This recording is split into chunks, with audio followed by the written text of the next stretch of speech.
AR တိုင်းအင်္ဂပူမြို့နယ်မဲစလီကုန်းမြို့မှာအကြမ်းဖက်စစ်ကောင်စီတပ်ကအာရကတပ်တော် AA နဲ့ PDF ပူးပေါင်းတပ်တွေဝင်ရောက်လာရင်ခုခံကာဝယ်ဖို့အတွက်ဆိုပြီးလူငယ်တွေကိုစစ်တပ်နဲ့ပေးဖို့အတင်းကျပ်လုပ်နေပြန်တယ်လို့စီးပွားရေးလုပ်ငန်းရှင်တွေစီကပါတအုပ်ကိုငွေကျပ်3သိန်းစီနဲ့အိမ်တော်တစုကိုငွေကျပ်1000စီကောက်ခံနေပြန်တယ်လို့မဲစလီကုန်းမြို့နယ်ပြည်သူတွေကရန်ကုန်ခေတ်ကိုပြောပါတယ်။ဒါကတော့အခုမေလဆန်းကစပြီး AR တိုင်းအင်္ဂပူမြို့နယ်မဲစလီကုန်းမြို့ကိုအကြမ်းဖက်စစ်ကောင်စီတပ်တချို့ရောက်လာပြီးတော့လူငယ်တွေကိုစစ်တပ်နဲ့ပေးဖို့ဆိုပြီးအတင်းအကျပ်လူသစ်စုဆောင်းဓာတ်တွေလှုပ်လာနေတယ်ဆိုပါတယ်။အဓိကစစ်ကောင်စီတပ်တွေရဲ့အကြောင်းပြချက်ကတော့အာရခတပ်တော် AA နဲ့ PDF ပူးပေါင်းတပ်တွေဝင်ရောက်လာရင်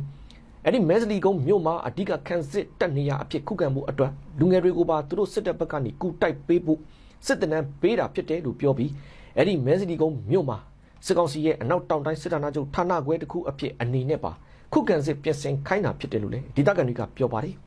ဒါအပြင်အဲ့ဒီစစ်မှုထမ်းမဲ့သူတွေနဲ့သူတို့စစ်တပ်ကိုထောက်ပံ့စရိတ်အဖြစ်စစ်ကောင်စီတပ်ကမဲစလီကုန်းမြို့မှာရှိတဲ့လုပ်ငန်းရှင်တွေစီကနေတအုပ်ကိုငွေကျပ်3သိန်းစီပေးဖို့ကောက်ခံနေတဲ့အပြင်အိမ်အောင်စုတွေစီကနေပါငွေကျပ်1000စီပေးရမယ်ဆိုပြီးကောက်ခံနေပြန်တယ်လို့မဲစလီကုန်းမြို့နယ်ပြည်သူတို့ကပြောထားပါတယ်။တစ်ဖက်မှာလည်းအာရခတပ်တော် AA နဲ့ PDF ပူးပေါင်းတပ်တွေဟာ AR တိုင်းကအင်္ဂပူမြို့နယ်အထိဝင်ရောက်လာပြီးဆိုပြီးအကြမ်းဖက်စစ်ကောင်စီတပ်က